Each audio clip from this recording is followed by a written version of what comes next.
let's get this live stream started because we've got a lot to talk about today. If you are not aware, there's a lot that's going on in the Christian world right now, in the evangelical church world right now.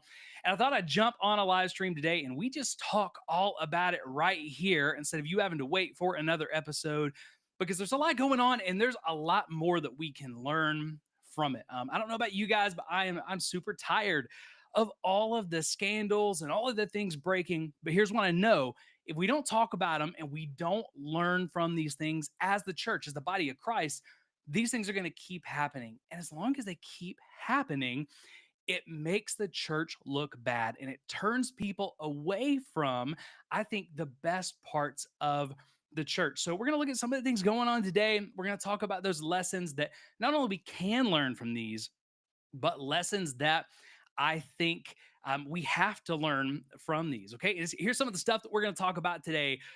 We're going to talk about Chris Hodges, one of the pastors of probably the largest church in the United States, or at least one of the top three, stepping down, resigning. It's a little funny how he did it. It's different than how it's normally done. So we're going to talk about that and the impacts of that. We're going to talk about the new allegations that have surfaced against TD Jakes, pastor of the Potter's House, well-known pastor who's all over TV, media, everywhere. And these aren't just allegations, guys. These are new allegations that are made in court proceedings under oath against perjury, right? So these are people who are saying, "Hey, against penalty of perjury, there's new allegations that are here." And then what I want to spend the most of our time on today, because I think this is where we've got to learn the most from. The independent investigation has come out about Mike Bickle and IHOPKC. So, we've been talking about those allegations for a long time. We've been watching. The independent investigation's now been completed by Firefly, and they've got a 68-page report. We're going to talk about some of the findings of that. And again, with all of these, the most important part is not talking about this, but it's saying, hey, what are the lessons that we can learn as the church? So go ahead. If you are there and you're watching today, you can go ahead and put in the chat. I'd love to know where you're watching from.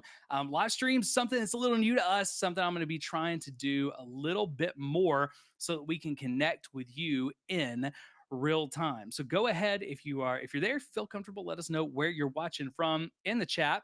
But we're going to go ahead and I want to start today by talking about Chris Hodges stepping down from Church of the Highlands. Like I said, one of the largest churches in the United States. Not just that, but this is the church that's behind ARC, the Association of Related Churches, which is probably the largest church planting organization in the United States. They're known for their approach to church planting, which is start big and stay big. Start with the lights, start with the band, start with all that, start with hundreds of people, and then you will never get small. You'll stay big. Now, we also know that ARC has been a part of a lot of scandals. There's been a lot of ARC churches involved in financial scandals, sexual scandals, immorality, all those sorts of things. So there's a lot that swirls around ARC, but ARC is actually a part of Church of the Highlands. Okay. And also, this is the church that's behind Highlands College, which was one of the first big mega church colleges and kind of schools of ministry that is like a lot of the ones that we're seeing today. So, what goes on at Highlands tends to ripple through the evangelical world because so many churches are learning from them. So, Chris Hodges stepping down, it was unexpected. It's a little different than how we normally see these transitions. And it's something that I think we've got to pay attention to. All right. So let's go ahead and let's jump into this one. The Roy's Report put an article out about this yesterday. I saw news on Sunday about this and was waiting to get a little bit more information about it. But I want to go ahead and we will look together at um, a little bit of the article here and what is going on as far as Chris Hodges stepping down. So you see right there, you see the headline: founding pastor Chris Hodges abruptly steps down from Church of the Highlands. And I just want to look at a couple of things in the article that I think are important. And then we're going to look together at the video and we're going to break down some of that announcement and what it means for us. All right. So, founding pastor Chris Hodges abruptly steps down from Church of the Highlands. Why is it abrupt? Because no one saw this coming. Okay. And we're going to see that here in a minute. You normally will hear about transitions at big mega churches, transitions from one pastor to another. Those are normally years in the making. There weren't even rumblings about this outside of Church of the Highlands, even inside of Church of the Highlands, as far as I know. Yet on Sunday, we get the surprise announcement that Chris Hodges is stepping down. So, Chris Hodges, founder of Church of the Highlands in Birmingham, Alabama, one of the largest churches in the country, abruptly announced yesterday that he's stepping down as the lead pastor. Now he says, hey, I'm not going anywhere. I'm not like fully retiring. And we're going to hear in the video here in just a minute, he's really stepping into more of a role at Highlands College. So it's hard to tell how involved is he still going to be as a founding pastor. That's what they're calling his new role. How involved is he going to be at Highlands? Is it going to be just a little bit?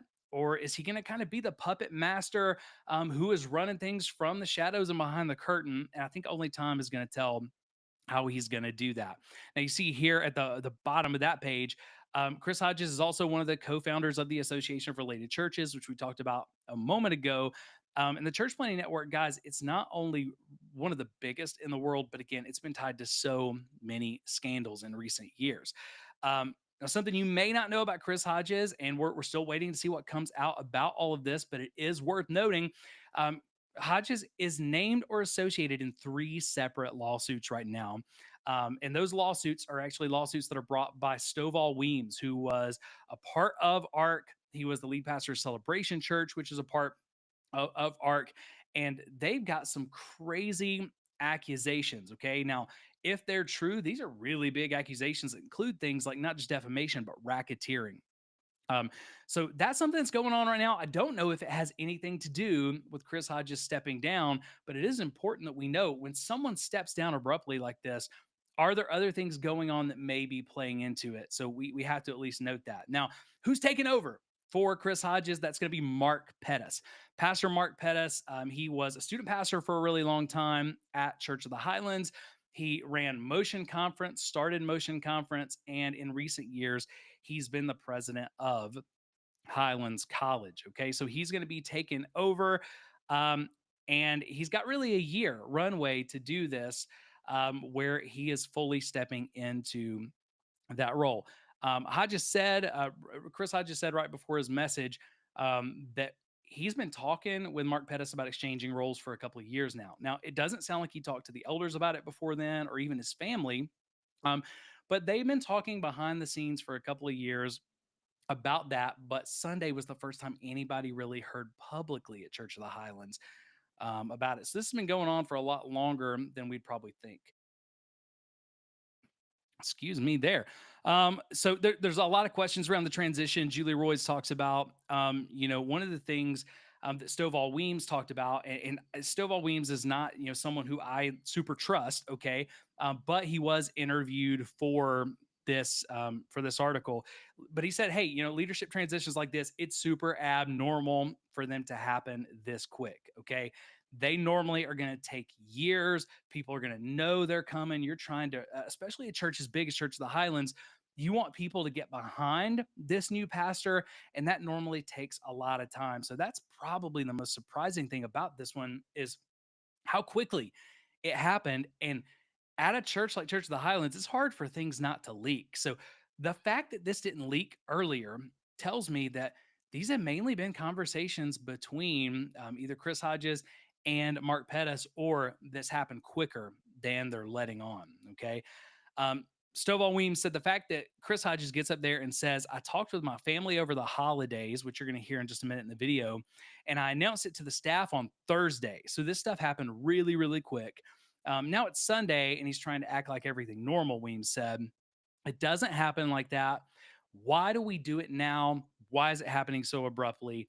And I didn't notice this until I read the article. Like I said, I'd already seen this, waiting on more news to come out. But Stovall Weems, he's the one that first noted that Chris Hodges is already off the website as the pastor. He's not an elder. He's not an overseer. He's not a trustee. He's not doing any of that. Now you see right there, Chris Hodges with Robert Morris from Gateway, who was embroiled in scandal last year and had to be removed. Okay.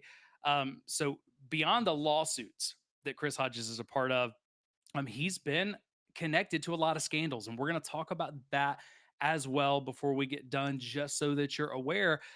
Doesn't mean that he knew about all these, doesn't mean that he covered up for them. But where there's smoke, a lot of times there's fire, and I think it's concerning how many of these big ministry scandals that he has been around. Robert Morris was not just around Chris Hodges. Robert Morris was actually one of the overseers of Church of the Highlands, and they removed him from that role right before he was removed from Gateway Church. Okay, so there's still a lot of questions there. What did Chris Hodges know? He said he didn't know anything. Did he know more? So, all of that to say, there's been a lot swirling around Chris Hodges, from those lawsuits to what happened with Robert Morris to a lot of the other scandals. There's been a lot swirling around him. He hasn't said a lot. And then now, all of the sudden, he's stepping down. I hope it doesn't have anything to do with these things or any information that he thinks may be coming out, but we at least have to talk about that. And you see at the bottom of that page where Julie Roy said the Roy's report specifically reached out to Church of the Highlands and to Chris Hodges. Neither one of them responded for comment. Okay. Neither one of them responded for comment. So that's what we've got from the article. What I want to go ahead and do as well is I want to play for you this video, okay? And we've cut it up, we sped it up a little bit, we cut out a lot of the fluff just so that you can hear the most important parts. But I want you to hear this announcement because I think there's some important questions as well as some things that we can learn from this announcement. And there's more questions that arise, I think, as we watch this announcement. So let me go ahead and put that on the screen for you guys, and we'll take a look at this. I have some very exciting news to share with you about the future of our church. And before I share it, I want to be really, really clear. I want to just make sure you know this right on the front end, that I'm not going anywhere, everybody. I'm going to live here the rest of my life. Come on, everybody. Is that okay with everybody? I'm going nowhere. But today I am just delighted to announce a transition of roles that is going to take place here in our church.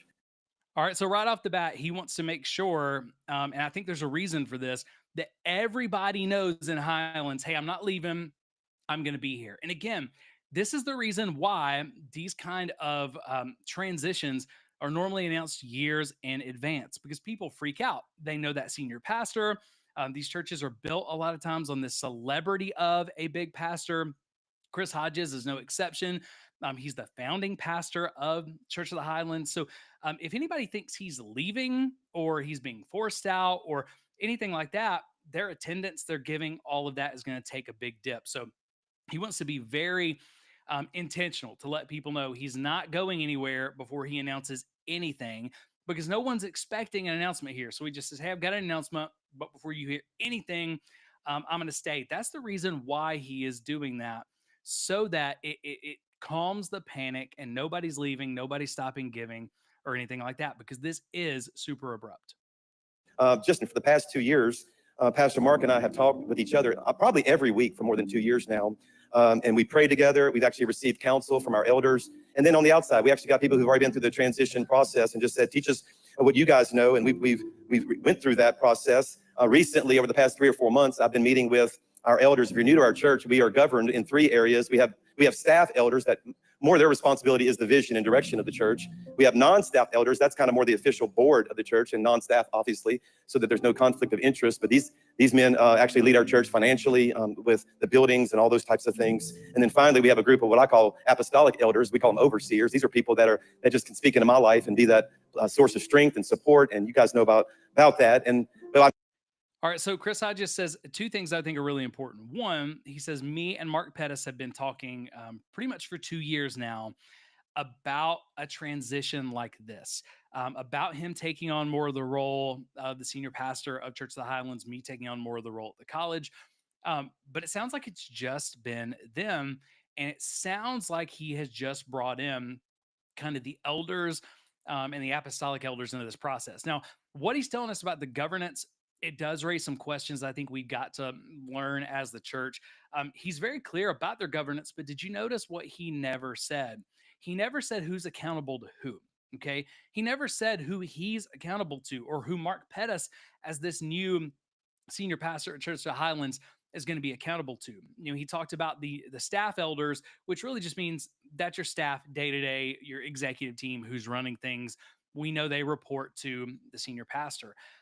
When you think about those non-staff elders, they always call them trustees on the website. He even talks about it there. They help with financial stuff. For the most part, they set the senior pastor's salary. They sign real estate deals. They sign checks, but a lot of their power is from the way they've described it. It's limited to finances. So then you have those apostolic overseers, which are all, none of them are at Church of the Highlands. They're from different parts of the country. Um, I think they would give a little bit of accountability to Chris Hodges. But the question is, can either of those groups remove the senior pastor if there's immorality? And if so, which one? But he doesn't say anything about that. All we're going to hear is that it sounds like he's just started bringing these leadership groups in on this. So for all intents and purposes, it sounds like Chris Hodges has made this decision unilaterally with Mark Pettis, and then just kind of brought people in on the back end to try to get them on board. So that's something that's a little bit concerning to me. Also for you, when you're a part of a church, it's important that we always know not just what the governance structure is, but who's accountable to who. Okay, who is responsible for any sort of discipline or removal of the senior pastor? Who are they responsible to if they're not doing their job well? So there's layers of government here, but we don't know how they work together. I met with all three of them, and they were unanimous in not only the who, but the when. Not only who it would be, but when it would be. And finally, actually, I even met with my own personal family. I met with them over Christmas. Of course, we talk about everything all the time. And the family said, "Yeah, Dad, we really feel good about this as well." And so I'm just delighted to let you guys know something that we. All right, so two important things there. One, you're going to hear in a little bit, he says that 3 of the 5 elders are there today. But there he said all 3 of them were unanimous, those apostolic elders, about who this should be. Okay, so what I'm guessing is that Chris Hodges is one of those 5 elders as well, and that 5th apostolic elder position that was held by Robert Morris from Gateway Church. My guess is, from what he's saying, that hasn't been filled yet. So, but he's just started looping them in. And then here's the really kind of wild thing about this. He says, and think about the way he said it, I even talked to my family. Like, I even brought them in on it. I would think in a situation like this, my family would be the first people to know that I'm thinking about making a transition. Chris Hodges didn't talk to his family about this, he said, until Christmas. That's when they sat down over the holidays and really started having these discussions. So this has moved wildly fast. And even if Chris Hodges and Mark Pettis have been talking about this for 2 years, like he said, it doesn't sound like they brought anybody in on it, including their families, until now. Okay, so again, that's wild to me. That makes me wonder, did they really talk about it for 2 years? If so, why was it so hush hush? Or is there something else going on? Is there something with the lawsuits? Is there something with some of the other scandals around him? Is there something we don't know about that has led to this? And again, just when something this big happens abruptly, it's going to leave people with a lot of questions, especially if that's not explained. You're all unanimous in. In fact, I met with the staff on Thursday, and they're 100% as well on board. That Pastor Mark Pettis will become. All right. Did you hear that? He met with the staff. This was on Sunday. Last Sunday, he's announcing this before the message. He met with the staff and told them about this announcement on Thursday. Why on Thursday? Because most churches like this, your staff's going to be off on Friday because they're working on the weekend. So literally the last day that staff worked before this weekend announcement, he told them. So this explains why it didn't leak, because nobody knew. His family didn't know until December. He brings on, the elders and starts talking to them, and then the staff doesn't know until Thursday. Again, we just got to ask ourselves, why so abruptly, so fast, when every other transition that we've seen in churches this size has taken probably 2 to 5 years. So it feels like something else is going on here that maybe we don't know. But they don't talk about it. We don't really, we don't hear anything other than we've been talking about this for years, but we didn't bring anybody else in on it. Lead pastor, and I'm going to take on a new role in our church. Again, not going anywhere, but I'm going to take on the role as founding pastor. As founding pastor, y'all, I'm still going to be speaking here. Is that all right with everybody? I'm still preaching, okay? That's good to hear. I'm glad that's a. In fact, I'm beginning a brand new series next Sunday, and Pastor Mark has asked me to preach. I'm gonna preach the Sunday before Palm Sunday, and Easter. It'll be my 25th Easter, and I can't wait to celebrate the risen King on Easter. So why is he telling people that? Hey, I'm going to keep preaching. I'm preaching the week before Easter, the week after Easter. I'm starting next week's series. Again, anytime you announce a transition like this, people normally leave the church. People stop giving. So Chris Hodges is letting people know, one, I'm not going anywhere. Two, I'm going to keep preaching. I'm even going to be preaching on Easter. He's saying everything that he needs to say so that there's the least chance of people leaving and stopping giving, because this is a huge ministry machine. So it sounds like he knows, hey, this is abrupt.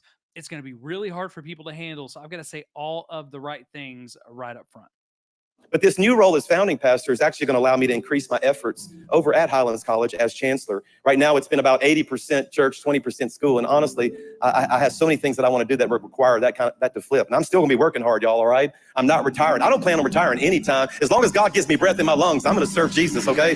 No rocking chairs and golf in my future, okay? So I'm not retiring. I'm not burned out. I am not tired. In fact, I have more energy and passion. But this transition of roles is actually going to let me live out my ultimate calling. Let me tell you what that is. And that is, I've always felt led to empower other leaders. I see the church that way. That's why we started Highlands College. That's why the dream team, for heaven's sakes. From the very beginning, I've said, this church is not going to look like me. It's going to look like the vision and the ideas of the people in our church. That's why we have Grow. That's why we have ARC. We have constantly been empowering other leaders. That's who I am.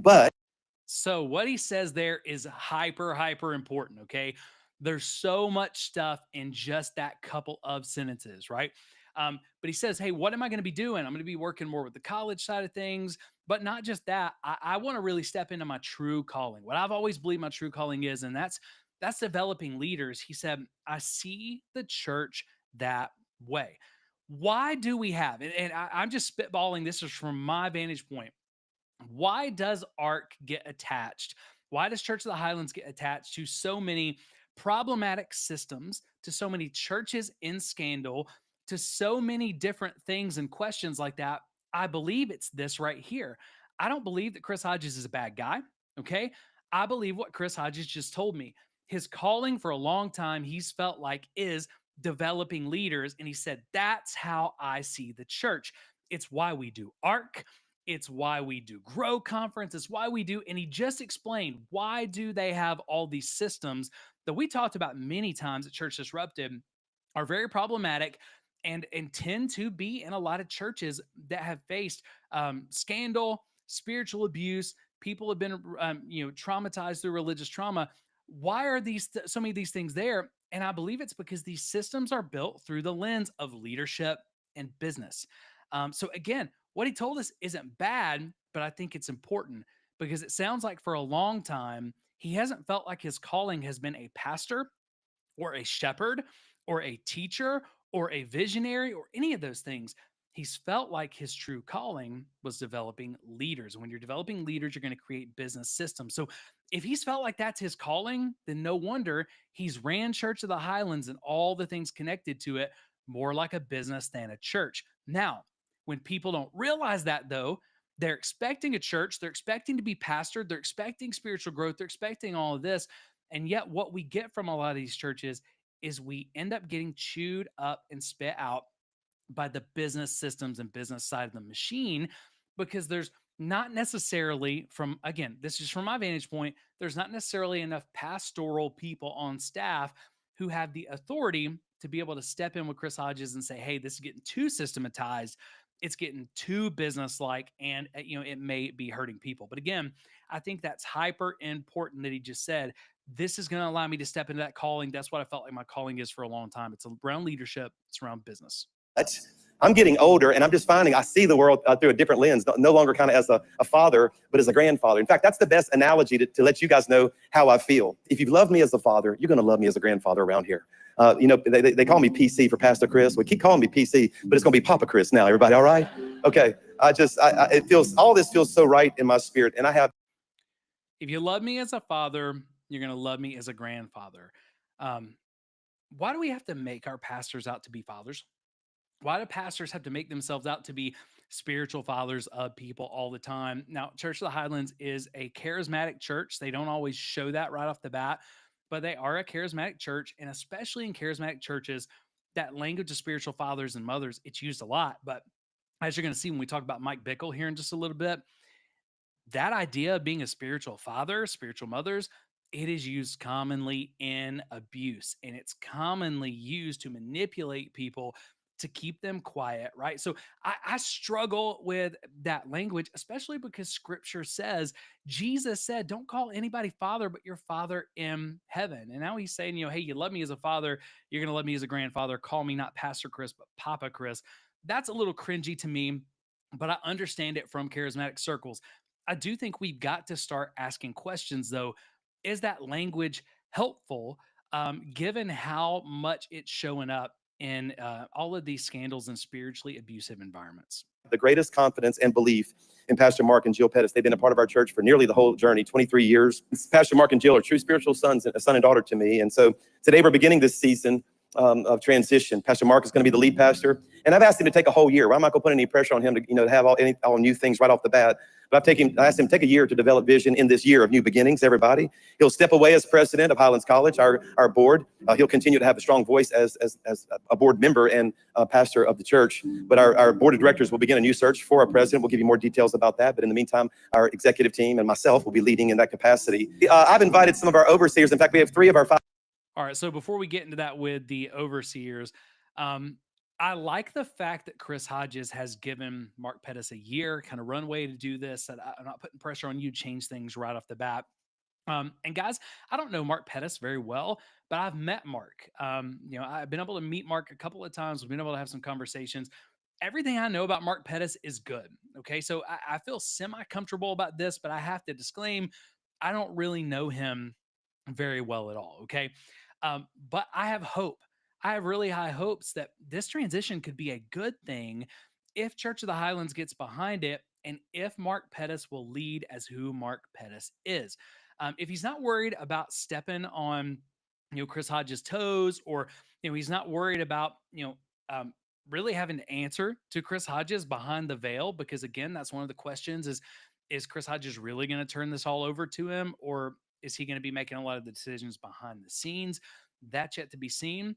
But if Mark Pettis takes a more pastoral role, he can actually balance out all the good that's come from Church of the Highlands, from ARC, from all of that, and balance more of a, hey, we've got these church growth systems. What if we now started focusing on protection systems, accountability systems, and making sure that we are helping not only our church, but we're setting the example for other ARC churches that follow us on what it looks like to be transparent, to be accountable, to protect people. Because the bigger these churches get, and think about the ARC model, start big, stay big. If he would begin to look at and say, the bigger these churches get, the greater chance we're going to hurt people, that abuse is going to be hidden if we don't put protective systems in place. So that's my hope. That's my hope, is that Mark Pettis goes that direction. My greatest fear there is that he's not going to feel like he can. It's going to be a lot more of the same. But that's my hope. That's my prayer. I am praying for Mark Pettis. I would encourage you to do the same. Whether you were a part of Church of the Highlands or not, pray for Mark Pettis. Pray God gives him wisdom. Pray that he would have the courage to lead the way that God calls him to lead, and that he would see the impact that Church of the Highlands could have on ending scandal and spiritual abuse, and helping churches learn how to respond to them really well when that happens. Okay. I also, man, I think this is a much more natural fit for Chris Hodges. I think Chris Hodges leading Highlands College is a much more natural fit for him. Now, my hope for him is that he steps out of, other than preaching a little bit, he steps out of Church of the Highlands and lets Mark Pettis lead it. He steps out of a lot of ARC. And instead of having his hand in all of that, that he focuses on Highlands College, because I think he would do really good on the education side. Now, here's the other thing. I think this has to be said. I would hope more than anything that Church of the Highlands, Highlands College, and ARC would separate into 3 distinct organizations. Because as far as I understand it right now, it looks like ARC and Highlands College are associations and conventions of Church of the Highlands. So they're all sharing, different bank access and everything else. Now, if Highlands separates, they also need to stop being classified as a church. And usually, the only way that an education institution can be classified as a church, or an organization like ARC can be classified as a church, is if they're associations and conventions of an existing church. So basically, um, this isn't quite how it works because you can't really own a nonprofit, but for all intents and purposes, Church of the Highlands owns and operates. They're responsible for Highlands College and ARC. Okay. What I would hope is that they would separate those, that Highlands would be a nonprofit educational institution. The ARC would be a nonprofit over here. Because if you go to GuideStar and you look them up, you're going to see that both of them say ARC and Highlands College. They don't have to fill out 990s because they're technically a church, which just means, hey, because they're operating under the Church of the Highlands umbrella, they don't have to be as transparent as other nonprofits. So I think that would help. Also, it's just really good for a church this big, maybe to partner with institutions like that, but not be making all the calls in those institutions. So again, there's an opportunity, I think, for Highlands to get better under Mark Pettis's leadership. Okay, maybe focus a little bit more on health than just growth. I think this has the potential to be good for Chris Hodges if there's nothing else going on. Again, the abruptness of this does concern me, but I think this could overall be a good thing for everybody if they kind of diversify those things. ARC, Highlands, Church, Church of the Highlands, Highlands College become separate organizations, and they'll stay in their lanes. But Chris Hodges says we got three of our elders here. They're going to invite the elders on stage as well as Mark Pettis, and then let's hear from Mark before we move on. Overseers in attendance today: Pastor Larry Stockstill, my pastor, Pastor Tom Mullins, and Pastor Jim LaFoon. And I'm going to ask them and Tammy and to come up on stage along with Pastor Mark and Jill Pettis. Would you please stand and honor our overseers? And would you give a hand clap for Pastor Mark and Jill Pettis and Miss Tammy? I am so proud. Now, Larry Stockstill, just so you know, we talked about those apostolic elders not being close to Church of the Highlands, that they're really absentee landlords. Larry Stockstill is in Louisiana, I believe, still. And Tom Mullins he comes from Christ's Fellowship in Florida. I'm not sure about the other overseer, but that is important to note. Again, these are supposed to be their apostolic overseers, but they're not in the same city. They're not in the same state. So they actually have to fly in anytime they're trying to hold them accountable, or just do it virtually. Out of y'all in every way. I have just the greatest belief in you, and I just know great things are ahead. I've already heard what God has in your heart, and I'm excited about it. This church does need to be led by a younger generation, and I believe you're the man with all my heart. In fact, I don't even believe it. I know you're the man. We are the poster child for higher heights. Just knew there had to be more, and we found that here at Highlands, that there was more in our walk with God. And since that moment, our answer has been yes. Yes to being a part of the dream team. Yes to being on the team as youth pastors. Yes to Motion Conference.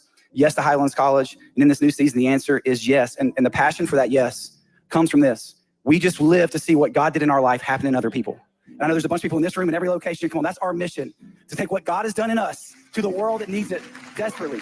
And that's what, if you want to know, PC already said that these next 25 years are going to be about more people knowing God, finding freedom, discovering purpose, and making a difference. I'm going to say it one more time: knowing God, finding freedom, discovering purpose, and making a difference. That's who we are.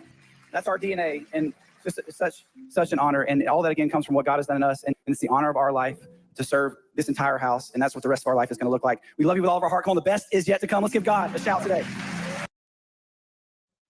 All right. So there's a lot of good there from Mark Pettis. Okay. A lot of good that I'm hearing. My biggest concerns is, again, he's talking about this is our DNA. Mark, I want to challenge you. If you listen to this, or anybody around you listens to this, don't just advance the DNA that you already know from Church of the Highlands. Ask God what he's calling you to do, because a different leadership is likely needed in this season. Okay. A lot of times when a founding pastor leaves, you need different leadership to balance out where their deficiencies were over the years. Also he talks about, outside of the DNA, hey, he repeated the mission statement multiple times: know God, find freedom, discover purpose, make a difference. If that sounds familiar to you and you're not a part of Church of the Highlands, it's because that's not just Highlands DNA, but again, it's that business kind of model, that business mindset, that leadership mindset that Chris Hodges talked about.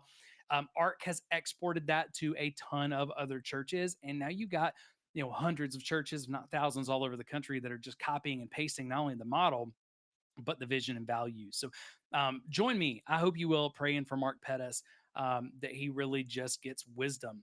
and he listens to the Lord. So, none of us know. It would just be speculation. Why was this so abrupt? Again, I hope it has nothing to do with the lawsuits. I hope that it has nothing to do with the scandals that are swirling around. And my hope and my prayer is that this is overall a good thing, not just for Church of the Highlands, but for the evangelical church as a whole. Because the things that Church of the Highlands does, the things that Life Church does, those two churches are really setting the tone for churches all over the evangelical world. All right. So let's talk about the second part real quick. Okay. I don't want to spend a lot of time on this. This is kind of icky. But I do want to talk about what's going on with TD Jakes. Okay. So I'm going to go ahead. TD Jakes has already been, for those of you that don't know, he's already had allegations of SA from another man.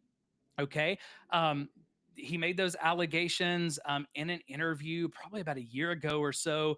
TD Jakes responded by basically starting a lawsuit that looks like it was to like a defamation type lawsuit to try to silence this guy.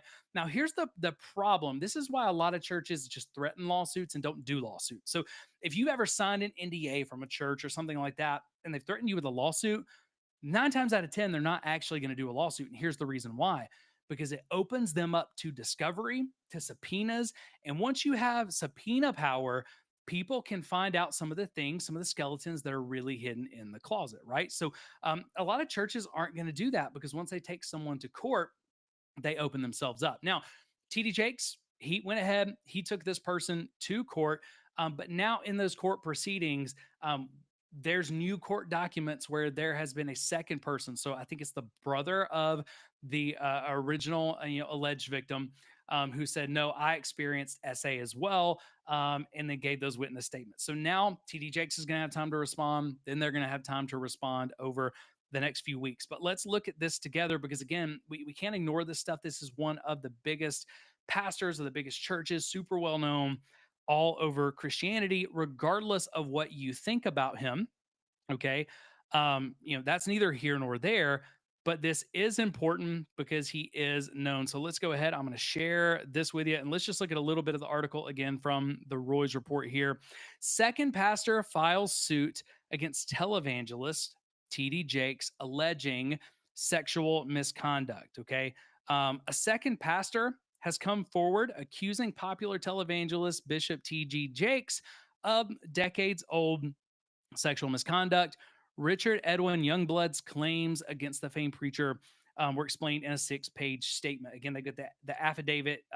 Julie does a great job. You can look at that. She links all of that information. But basically, Richard Youngblood is the brother of Dwayne Youngblood, who was the person who originally came out with these allegations and the person that TD Jakes sued. Now, TD Jakes is sued because he said, "Hey, this isn't true."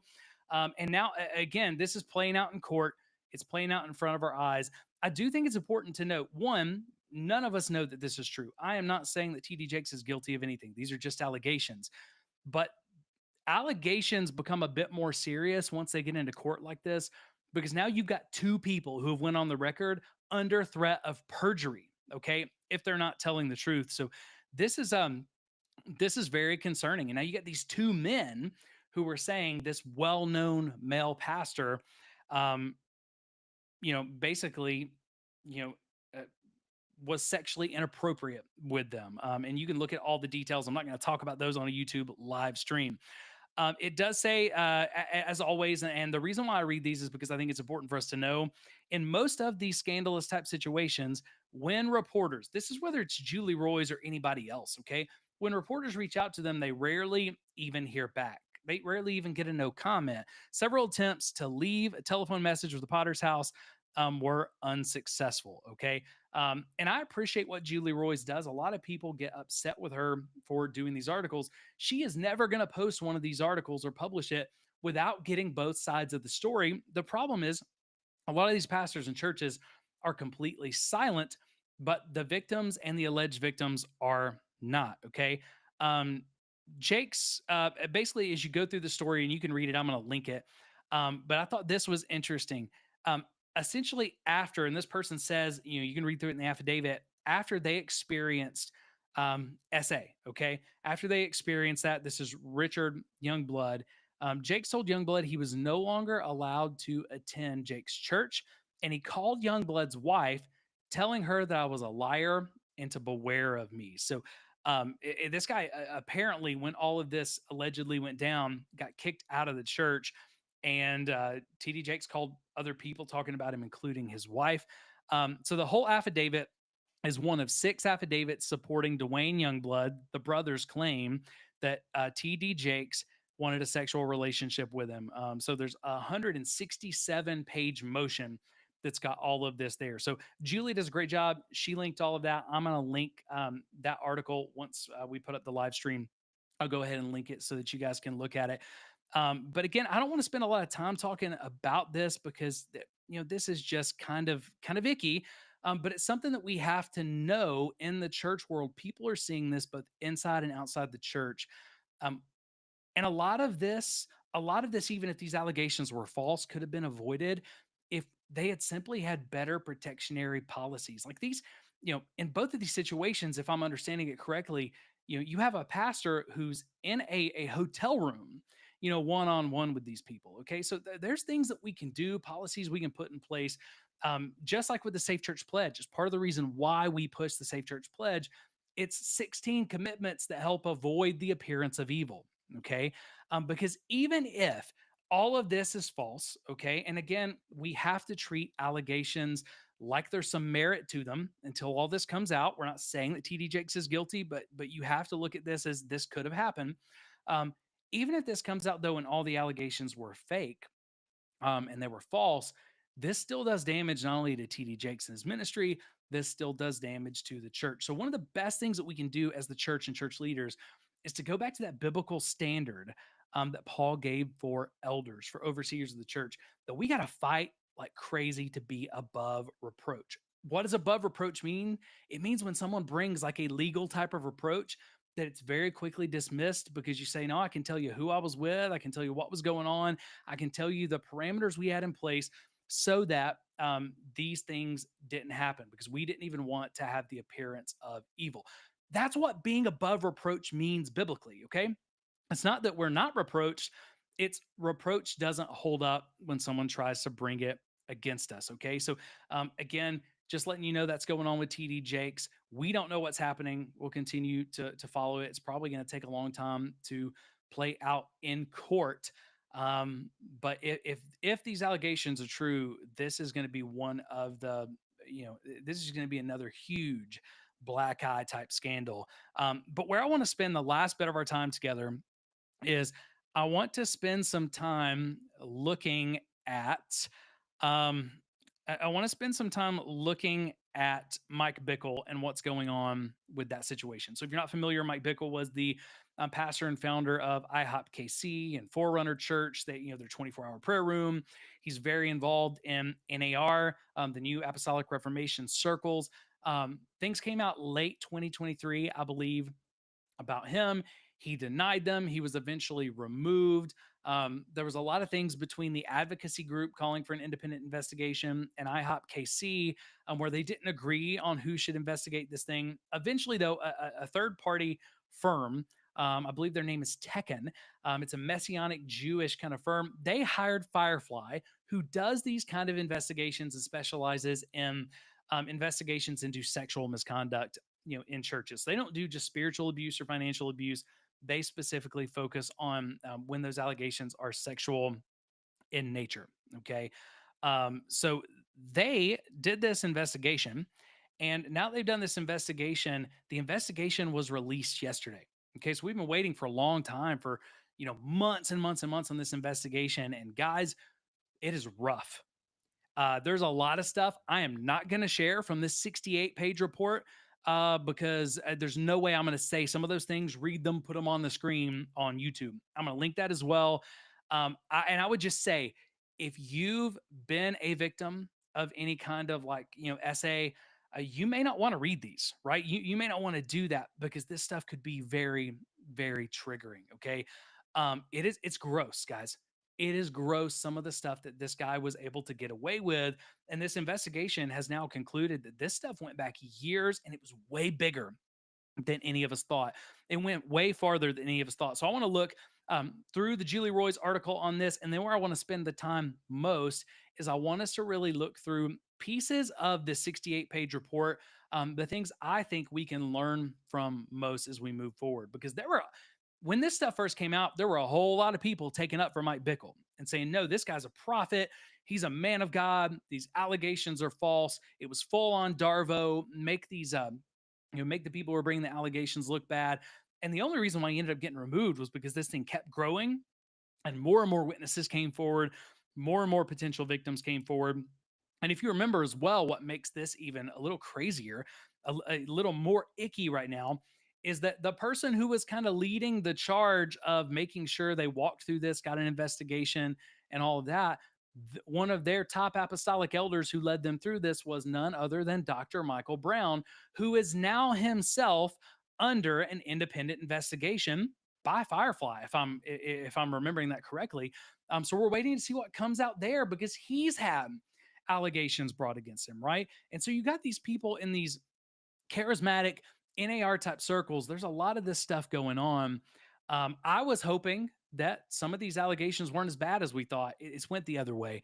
They were actually worse. So let's go ahead. Let's take a look quickly at some of the things that we can learn from the article that the Roy's report put out. And then we're going to look directly at pieces of this investigative report that Firefly did. So give me just a second. I'll pull this up, share my screen with you guys. Again, the headline breaking, IHOP founder Mike Bickle essayed 17 women, according to the investigation. 17 is a lot more than we previously had heard about or thought about. Mike Bickle, founder of the International House of Prayer in Kansas City, groomed and essayed 17 women, some of whom were minors, too many who were minors, according to this investigation. And again, that was released yesterday. In some cases, the abuse constituted rape. Like, it's bad, guys. This is really, really bad. And I'm just gonna not even say it going forward. Like, this is, you're gonna see it a couple of times in the reports, and you read it. I'm not saying it, and we're gonna talk about it as little as possible. But there are some really bad allegations in here. We're not going to get into any details about those because I don't want to trigger anybody. That is available if you want to read it. But the magnitude of these allegations, guys, this isn't small stuff. This is really big stuff. Throughout the investigation, we've identified and interviewed 17 survivors who were either essayed or experienced essay misconduct, including all kinds of things, including spiritual abuse. So spiritual abuse was probably some of the smallest stuff that they talk about. Okay. Most of this was perpetrated by Bickle, but you're going to actually see there were other staff members that this investigation found were involved. This is systemic, guys. This goes beyond Mike Bickle. This is not just one bad leader. This is systemic, according to this investigation. And they said that this was running, according to their findings, from the 1970s on. This stuff went on for over 50 years, and was covered up. And then they still denied it. If we didn't have an independent investigation and we didn't know this now, a lot of these survivors would still be living with all of this, and Mike Bickle would still be doing this. That is, God, guys, it's sickening. It's wild. It's why, as churches, we've got to get to the point where we're not scared to commit to, hey, when allegations are brought of any kind of abuse, we're going to put a pastor on paid leave. We're not going to assume they're guilty. We're going to put them on paid leave. We're going to get an independent investigation done, and we're going to fight for the truth. And then once we find out the truth, we will work them to make the right steps. Okay. We can't be scared of these independent investigations because so many times they're showing us things that have been hidden for 50 years. This stuff was going on. Okay. Anyway, it says these acts of abuse have a profound and lasting impact on the lives of victims, causing significant spiritual, psychological harm. Bickle and his executive leadership team also responded to the reports. This is talking about the response of SA with deliberate indifference. Deliberate indifference, and discouraged victims from involving law enforcement because, of course, that would ruin everything, right? So all of that is in that report. And again, this shouldn't be surprising. The Roy's report reached out to Mike Bickle for comment, didn't get a response. The Roy's report reached out to IHOP's press office, didn't receive a response. Now, this is what I love about Firefly's report. They had committed from the beginning, the organization that paid for this, that they were going to release this in full to the public, unedited, unredacted. And that is exactly what they did. And like I said, be careful if you've been through any of this, if you were a victim of any kind of essay, because this can be very triggering. They didn't redact anything. They didn't edit anything. It's fully out there if you read that report. It also says, even though the advocate group that brought these allegations initially, and we're trying to make sure that this stuff happened, even though they're behind this third party investigation, IHOPKC has chosen not to endorse the investigation. And surprise, surprise, IHOPKC has shrunk in size. Forerunner Church closed down because this isn't a good look. Okay. But they're still running their prayer room. They're still running parts of this ministry. Okay.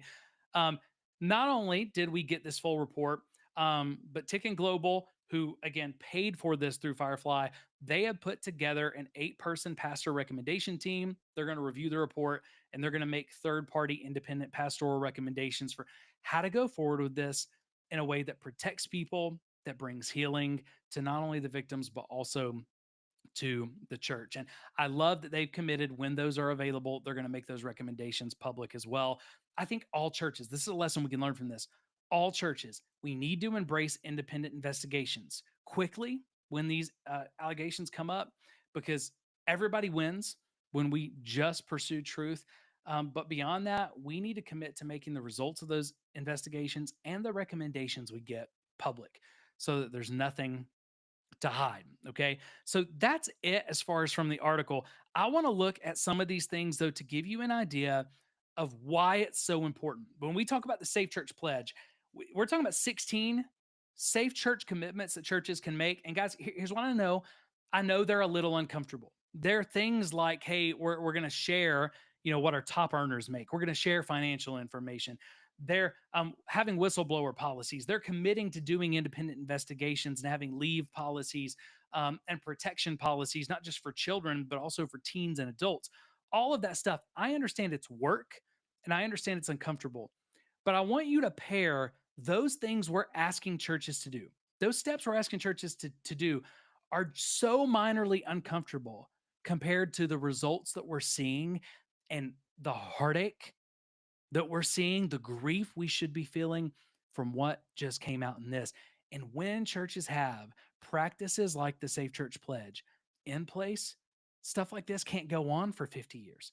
If it does happen, it's hard to hide and even harder to get away with. So churches, pastors, church leaders, elders, even though some of these steps are uncomfortable and it's easier to do business as the status quo, we can't afford to keep the status quo going, because this harm, the heinous harm from this sin, can't be undone. Okay. And this stuff erodes trust in the church.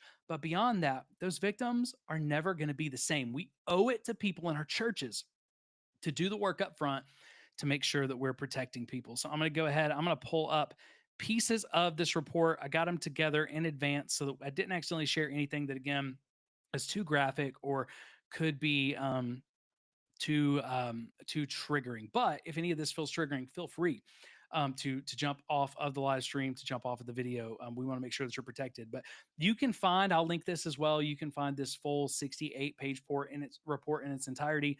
You can read all of it. It's all public, unredacted. We're not trying to hide anything. Okay. But you see that it's the Firefly, the executive summary for the independent essay investigation. Throughout the investigation, Firefly meticulously reviewed and analyzed over 6,000 documents directly related to this case.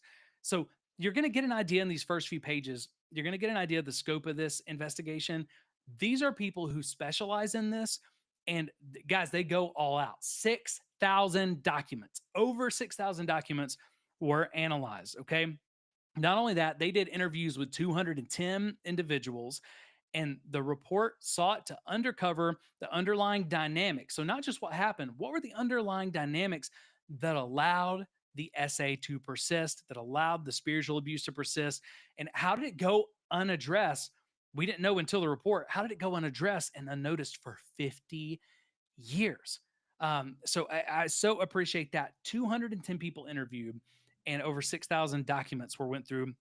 Through this investigation, Firefly conducted 210 initial witness interviews, but they also conducted 28 re-interviews. So when things came up and they said, hey, we need more information, they went back, even if it took travel to do those 28 re-interviews. So I hope you see this investigation was really well done. Like, it was really meticulously done. And they've got the 68-page report to go with it. They do outline their full investigative process, so you can go back and look at that as well. Um, as we go forward, one of the things I marked out, it says, despite multiple attempts to contact the current board of directors for comments on the proactive measures implemented in IHOPKC, we've received no responses. So Firefly reached out to find out from the board, hey, we're sure you've done stuff since all this broke. What are some of the proactive steps you've taken to make sure that IHOP is a safer place now? They were going to include that in the report, but nobody responded. And here's one of the things, for those of you that don't know, we did a research project that is about to go live. We did a research project to inform the Safe Church Pledge. We looked at 100 churches that have faced recent scandal. And out of those 100 churches that have faced recent scandal, guys, I'm telling you, this is wild. The majority of them got less transparent and less accountable after the allegations and after the scandal than before. Instead of putting proactive things in place to make sure that they were more accountable and transparent, they just said, we're going to hide stuff more because we got hurt when things came out. And it looks like that's what IHOP KC is doing. So the lack of response from the board members further exacerbates the issue, raising concerns about the efficacy and the sincerity of the proactive measures that were reportedly put in place. Through the victims and witnesses interviewed, we have found there was a culture of systemic abuse and cover-ups that thrived at IHOP KC. And this is one of, I think, the biggest things from this report. This wasn't an isolated incident. This wasn't just one leader. There was a culture of systemic abuse and a culture of systems that allowed abusive behaviors to go unaddressed and in some ways, I think, rewarded them. Okay. We have made several attempts to contact Bickle and have been unable to elicit any responses from him. So this wasn't just Julie Roy's. This is for months. Firefly has been trying to talk to Mike Bickle. They didn't just do this investigation without him. He was going to be one of the interviews, and he's refused to talk to investigators. Throughout this investigation, we've identified and interviewed 17 survivors. And again, that's the highest number we've known of so far, way higher than anybody had reported in the past, who were either SA'd or experienced SA misconduct, including all of the different types of SA that they're going to list there. And again, it started in as early as the 1970s. They've got a whole section where they talk about manipulative and sophisticated grooming tactics. Okay, that this was from their perspective and all the interviews they've done, it looks like this was intentional. This was calculated, that Mike Bickle knew exactly what he was doing as he laid the groundwork for months and years in advance in some of these situations. Again, we're not going to get into any details on those. Now, in this part of the report, you're going to see some things like IW, which is one of the interviewed witnesses, IS, which is one of the interviewed survivors. You're going to see one that is like ASW, which is a staff witness or a staff, someone who is accused on staff. So when you see things like that, you see like the IW, that's what those mean. Okay. So we're just going to look at some of the things that they found there. From those we spoke with, Bickle was seen as a fatherly figure. Remember when we talked about this with Chris Hodges and that whole idea of being a spiritual father? Bickle was seen as a fatherly figure and took on the role of a protector. So you're going to see many of these people talked about Mike Bickle being a spiritual father or saying he was a spiritual father to them. It was one of the things that allowed this environment to eventually get to SA. Okay. Many repeated patterns were observed among the victims. So as you looked at different victims, different witnesses, there were a lot of repeated patterns, including stuff like the spiritual fathering and the manipulation. These patterns included systemic grooming, emotional manipulation, and spiritual abuse. The victims were often isolated from their support networks, making them more vulnerable to Bickle's control. Also, isolation is a form of spiritual abuse by itself. This consistent and deliberate approach further highlights the calculated nature of Bickle's actions and the widespread impact on victims' lives. So again, guys, this was this was a pattern. It was intentional. Went on for 50 years. This was not just a one-time situation. Bickle told women he was their spiritual father. There, that comes up again, and he told them not to tell anyone what was happening. This manipulation tactic further isolated his victims, more spiritual abuse, making them feel dependent on him for spiritual guidance and support. That's more spiritual abuse, overemphasis on the leader and the implication that the leader has a divine position. That's three different types of spiritual abuse that we see right there in that one sentence.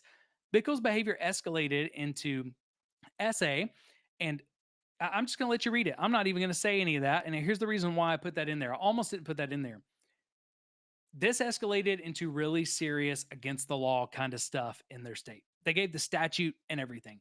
This was this was big time, deep stuff that is against the law. And if it had been reported to police, there's a there's a great chance, based on how this investigation came out, that Mike Bickle would have actually ended up in prison. But as their spiritual father, these witnesses said he told them not to tell the police, and that those things would just hurt the church. Bickle reportedly shared prophetic words with a couple of these people, a couple of the victims, claiming that the Lord had shown him that Mike Bickle's wife was going to die and that they would be in the chariot with him. They would basically take her spot. That God was going to allow Mike Bickle's wife to die, and then they would become his romantic interest. Right? He was giving them prophecies about this and misusing that kind of charismatic prophetic role. During an interview with another, she advised in October of 1983, Mike explicitly told me of a prophecy regarding the death of his wife, Diane. He believed Diane's death would happen in an earthquake. And because of that prophecy, that would push the path forward for him and I to pursue a romantic relationship together. That's wild. That's spiritually abusive. That is wrong in every way. And he's doing that by speaking as a prophecy and speaking for God, which I think makes it way worse. That was repeated to multiple people. Bickle's actions. Let's think about this. He had one of the survivors pray Psalm 51. He would have them pray Psalm 51 after they had any sort of sexual encounter. And that was another way that he manipulated them. He would have them pray Psalm 51 and pray for repentance, making them feel like it was their fault that they were having this inappropriate relationship, which was really just adult clergy SA. So, again, guys, this just keeps getting worse and worse and worse. This is why we have to be quicker to investigations. We have to be quicker to putting pastors on leave. We have to be quicker to instituting safe church practices, even if they're doing them completely outside of us. That's not what it's about. We got to do something to make this stuff harder. Okay. When you look at all of the allegations that are swirling around Chris Hodges, when you look at the allegations that are playing out in court around TD Jakes, and now you look at this stuff, these aren't just allegations, these are findings from an investigation. We've got to do all we can to be above reproach to protect people and keep these things from happening. This should never happen in a church of any kind. It shouldn't happen anywhere. The church should be the last place in the world that this stuff happens. Okay. Other staff, and this was again one of the really big findings, it wasn't just Mike Bickle. Other staff at IHOPKC were involved in the SA and the cover-ups. The investigation into IHOPKC has indeed uncovered troubling patterns. Beyond the allegations against Bickle, we uncovered numerous instances of SA and misconduct perpetrated by individuals associated with IHOPKC. Throughout the investigation, we identified 16 accused staff members that weren't Mike Bickle. So they identified 16 accused staff members implicated in SA claims, and many of the interviewed survivors shared their stories I'm corroborating this. Okay. So I'm going to go ahead and I'm not going to share a lot of these, but I'm going to share some of these. A lot of these I can't share because the stuff is, again, so graphic. So you can go look at it on your own. We're not going to share anything like that. We're just sharing for educational purposes. So we're not sharing a ton of that, but I will share a few of these with you because I think there's lessons we can learn. Um, One of the accused staff members allegedly essayed a 14-year-old in the 1980s. Again, this isn't just Mike Bickle. This was another staff member doing this in the 80s, and it was covered up. Despite the controversy, the board ultimately decided, this was reported, the board ultimately decided that same staff member should be back on staff at IHOP, and the decision was made while knowing all the facts against them. Okay. There was actually a grace report and an investigation that was done, but they didn't make it public. They didn't take it to the authorities. And Grace had said, should this person ever be permitted to return to IHOP, they must never be allowed on the property where minors are. Yet, that's exactly what happened. Nothing was ever done to protect other minors. Another accused staff member in 2010, so this is 30 years later, allegedly essayed a 16-year-old male. And there's more to that. Again, I'm going to let you read. I'm not going to say all the things. There's a lot more to that. Another one of the survivors advised that they were essayed by yet another staff member. You see this. There was 1, 2. This is number 6. We skipped a lot. And then we're told not to discuss it with anyone. It's a clear failure of the organization's duty to protect and support its members. By the way, pastors are mandated reporters. When we're in church, we're mandated reporters. In my state, I don't know about Missouri, but in my state, we're all mandated reporters when we find out about any sort of abuse of a minor. Okay, so a lot of this stuff, it was completely illegal to not protect these children. Okay. And again, instead of protecting them, they forced this survivor into basically a counseling program within the church instead of reporting it to anybody else. This is accused staff member number 9. Survivor number 14 was essayed by the staff member as a part of another one of the programs. Okay. And then they tried to tell them that what actually happened to them wasn't what happened to them.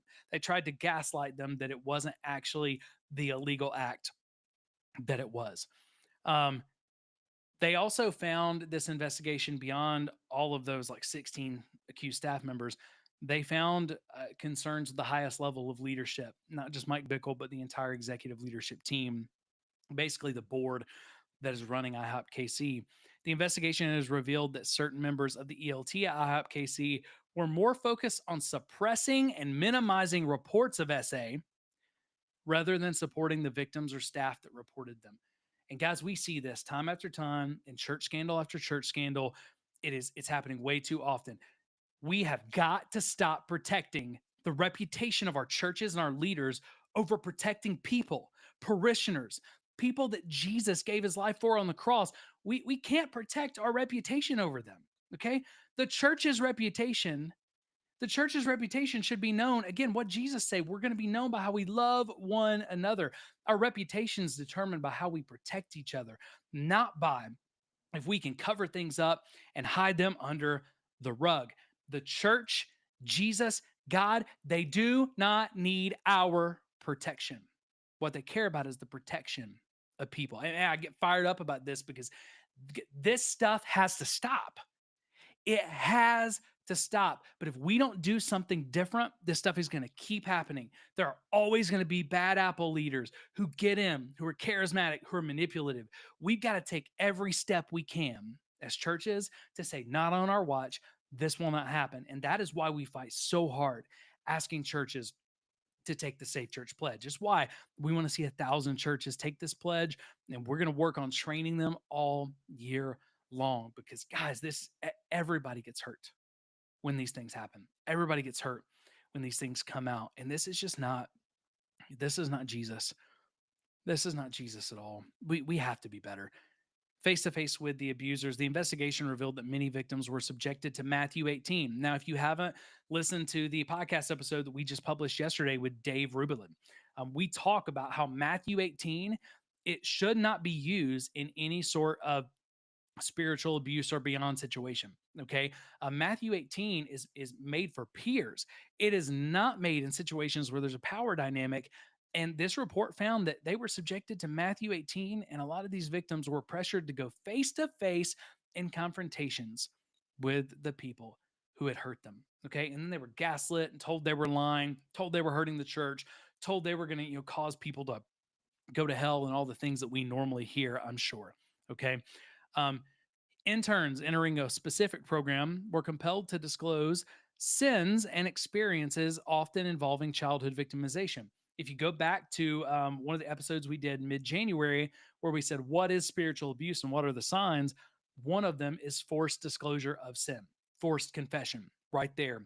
That's more spiritual abuse. Why do we talk about spiritual abuse so much? Because if we'll deal with it when it's spiritual abuse, we can keep it from turning into SA and more. Okay. Because that's usually where it's going to start. The forced confessions were common. This comes from one of the witnesses. Forced confessions were common as we were often coerced with music and prayer in pure heart weekends where we were to confess to strangers all of our sins. And then it says again, the use of Matthew 18 meetings not only silenced victims, but perpetuated a culture of fear and intimidation because those Matthew 18 meetings were used. They were used all over. Got just a couple more things and then we'll wind down.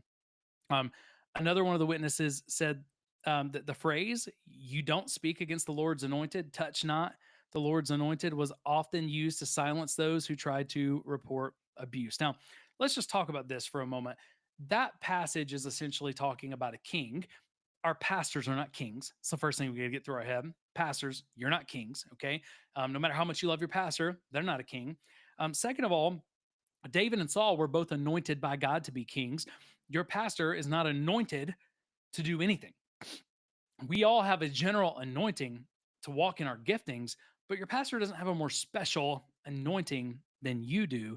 And I want you to think about the kings who were anointed by God to be kings. David was anointed by God to be king. And then guess what? Nathan was not scared to go toe to toe with him when he sinned against Uriah and Bathsheba. Nathan went toe to toe with him at, honestly, the fear that he could have had everything taken from him. Okay, he could have been killed. He went toe to toe with David anyway and said, "Hey, anointed one, king, what you're doing is wrong." Okay, he went toe to toe with him. That's what we got to learn as Christians. This whole idea of touch not the Lord's anointed is not biblical. It's a twist and a manipulation that forgets that God has also called us to bring correction no matter how big and how powerful someone is when they are hurting people and they're misusing their authority and their anointing. And then one of the last things that it says, this is the last thing we'll talk about. Firefly handles SA. They don't handle general spiritual abuse. They don't handle financial stuff. But one of the things that came up a lot, it says, we've received numerous inquiries regarding whether Firefly will investigate the alleged financial improprieties. IHOPKC. Again, one of the things we talk about a lot in the Safe Church Pledge is financial stuff, and people get upset because they say, Jeff, it's not that big of a deal if we're transparent with our finances. Okay. That's between us. That's to be kept private, like all of those sort of things. And churches give all of these excuses why it's okay to be less transparent than the world. When the reality is almost every time that we find SA and we find deep criminal allegations, we also find financial issues. Okay. Mike Bickle, IHOPKC, financial issues. Go back to Robert Morris and Gateway, financial issues. We're going to continue to find them because they are connected. Again, if we will stop spiritual abuse and financial abuse and all of that misconduct early, it will stop it before it leads to deep SA, before it leads to criminal misconduct and all of those things. We got to be above reproach in the little things if we ever hope to be above reproach in the big things. So again, that just came out. There's going to be a lot more that comes out from it. I'll link the report if you want to read it. You can go and you can do that. It's also linked in the Roy's Report article. But guys, here's what we found out. There's a lot of people who were taken up for Mike Bickle, including Dr. Michael Brown, who's now under his own investigation. We'll see how that turns out. Mike Bickle, there's a lot going on, which we're going to talk about soon. Sean Bowles and all of the false prophecy allegations with him. We got pictures of him with Mike Bickle. You got all these people. You got these leaders who are running around in circles together where there's one scandal after another, and it's almost like they knew and they were covering it up. That's why the scandals surrounding Chris Hodges were such a big deal. And I'll just show you a couple of things here. Let's think about this. And again, we don't know that Chris Hodges knew of any of these things. Okay. But let's look at some of the scandals around him. You had Jeremy Foster from Hope City Church, right? Yeah, Jeremy Foster from Hope City Church. And let me pull up some others. That is just one screen right there. Got a few more to show you. This is why people have those questions, though. You got John Gray, who's had a lot of things swirling around him. He was very close to Chris Hodges at a lot of those, archetype events. You had Mekon Carter, who after being removed because of misconduct, after being removed for sin, for sexual sin, that Chris Hodges, Church of the Highlands, hired him, and they didn't fire him until reports came out that he had went not only SA but beyond SA with his former assistant. And then he's actually preached in other places. You see right there, after a year's silence, the pastor who was accused was filling an ARC pulpit again. You have Tabner Smith, who was one of the poster boys that Chris Hodges and ARC leaders talked about. They wanted every single ARC planting pastor to talk to Tabner Smith. He lost his church basically to infidelity and everything else, but now they just renamed, and he's still a pastor. No one, including ARC, really spoke against it. You had Josh Gagnon, who was leading a huge ARC church. His entire executive team and him resigned or were removed because of bullying and financial misconduct, and that church closed down. You have the celebrity preacher scam that Chris Hodges was a part of, as far as like he was getting paid as a part of it. And that tied him to people like Brian Houston and others. You had Robert Morris, who was an overseer at Church of the Highlands, and they removed him once his SA allegations came out. So again, when we're looking at all of this with like Mike Bickle and Dr. Michael Brown and Sean Bowles and all of them, then when we look at this other stuff, when you keep seeing a leader who is constantly around all of these other people with scandal and they don't seem to know about it, one of two things is probably true. Either they know about it and they're covering it up, or they really lack discernment and they're struggling to discern who the people around them really are. Both of those should be very, very concerning to us. Okay. So again, when there's smoke like this, we got to act like there may be fire. Okay. We got to get better when allegations are brought. Let's not assume pastors are guilty. Let's put them on paid leave and let's immediately commission an independent investigation. We're not investigators. We're not private detectives in our churches. So we need to hire people who can do this. We need to submit to and commit to not only acting on the recommendations, but making the results of those reports public.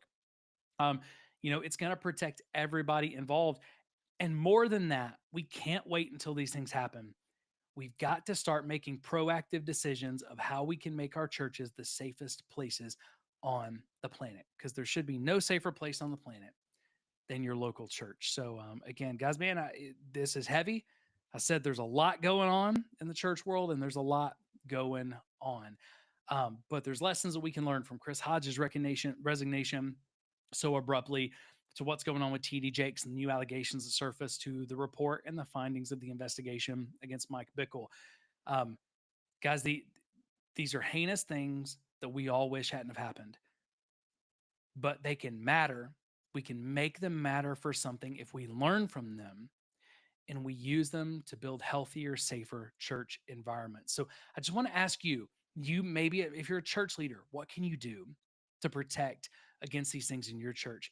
If you're just a parishioner, what can you do? What kind of conversations can you have to protect against this stuff in your church? Would you be willing to ask your church leaders to look at the Safe Church Pledge and to sign it? And if they say we can't sign it, ask them why. We'll jump on a call with both of you and talk about their concerns and try to help them.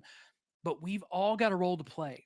We can't keep watching this and hiding our heads in the sand and acting like it won't happen at our church, because the truth is, if we don't do something different, This can happen with any leader. It can happen with any church. We got to be committed to safety in a brand new way. So, anyway, I hope that there's been something that you've learned, something that's encouraged you, even in this heaviness. Let's all take a step. Let's all do something where we can to get better in our churches, to protect people, and hopefully, the next time that we do a live stream, next thing that we talk about is going to be something that's much easier. And next week for the podcast, we're going to be dropping an episode, hopefully on Monday, where I'm going to give a proactive challenge to a pastor who I think is a good person, who I think loves Jesus and is far away from all of this. But I'm going to give a challenge and a rebuke to a very well-known megachurch pastor to say, hey, I don't think what you're doing is a huge problem or a disqualifying problem yet. But if you don't fix it, if you don't repent of it, if you're not willing to be held accountable, it could very easily get to these places, right? So, anyway, hopefully the majority of what we get to talk about is much better, and if nothing else, proactive as we learn together. But let's all do our part to make safe churches. That's it for this one today. I'll see you guys soon for another episode, another video, or just another part of the podcast with the Church Disrupted podcast. Let us know what you think about this stuff. Let us know what lessons you learned in the comments below. But until next time, grace and peace. We'll see you guys soon.